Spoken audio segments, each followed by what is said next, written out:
परशुराम ने कर्ण को दिया श्राप। कर्ण द्वापर युग के महान योद्धा में से एक थे, लेकिन उनको मिला श्राप उनकी मौत का कारण बन गया। कर्ण को उनके जीवन काल में 2 श्राप मिले थे। उन्हें पहला श्राप उनके गुरु भगवान परशुराम ने दिया था, जबकि दूसरा श्राप एक ब्राह्मण ने दिया था। कर्ण को बचपन से ही धनुर्धर बनने की चाह थी, लेकिन सूत पुत्र होने के कारण कोई उन्हें शिक्षा देना नहीं चाहता था। जब वह धनुर्विद्या सीखने के लिए गुरु द्रोणाचार्य के पास जाते हैं तो वह भी कर्ण के सूत पुत्र होने के कारण उसे धनुर्विद्या देने से मना कर देते हैं।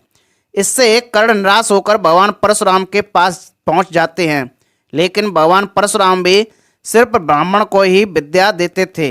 अब कर्ण किसी भी तरह से धनुर्विद्या सीखना चाहता था, तो वह भगवान परशुराम से झूठ बोलता है कि वह ब्राह्मण है। भगवान परशुराम भी कर्ण को ब्राह्मण समझकर उसे शिक्षा देने लगते हैं। जब कर्ण की शिक्षा खत्म होने वाली होती है, तब एक दिन उनके गुरु भगवान परशुराम दोपहर के समय कर्ण की जंघा पर सिर रखकर आराम कर रहे होते हैं। थोड़े समय बाद वहाँ एक बिच्छू आता है, जो कर्ण के जंघा पर काट लेता है।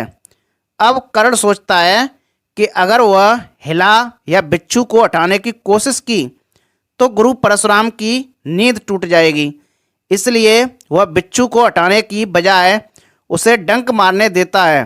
कर्ण काफ़ी समय तक बिच्छू के डंक से होने वाले दर्द को सहता रहता है। फिर जब कुछ समय बाद गुरु परशुराम नींद से उठते हैं तो वह देखते हैं कि कर्ण के जंघा से खून बह रहा है। यह देखकर भगवान परशुराम गुस्से में कहते हैं, इतनी सहनशीलता सिर्फ किसी क्षत्रिय में हो सकती है। तुमने मुझसे झूठ बोलकर ज्ञान हासिल किया है, इसलिए मैं तुम्हें श्राप देता हूँ कि जब भी तुम्हें मेरी दी हुई विद्या की सबसे ज़्यादा ज़रूरत होगी, उस समय वह काम नहीं आएगी। इससे निराश होकर कर्ण अपने गुरु से कहता है कि वह स्वयं नहीं जानता कि वह किस वंश और कुल का है। ऐसे में वह सारी बातें अपने गुरु परशुराम को बताते हैं। यह जानने के बाद भगवान परशुराम को श्राप देने पर पछतावा होता है, लेकिन दिया हुआ श्राप वापस नहीं लिया जा सकता। इसलिए वह अपना विजय धनुष कर्ण को वरदान के रूप में देते हैं। इसके बाद कर्ण भगवान परशुराम के आश्रम से विदा लेते हैं। इस घटना के कुछ वर्षों बाद एक दिन कर्ण जंगल में किसी अत्याचारी राक्षस का पीछा कर रहे होते हैं। वह राक्षस को निशाना बनाते हुए उसे मारने के लिए बाण चलाते हैं, लेकिन राक्षस अचानक गायब हो जाता है और बाण दलदल में फंसी एक गाय को लग जाता है। बाण लगने से गाय की वहीं पर मौत हो जाती है।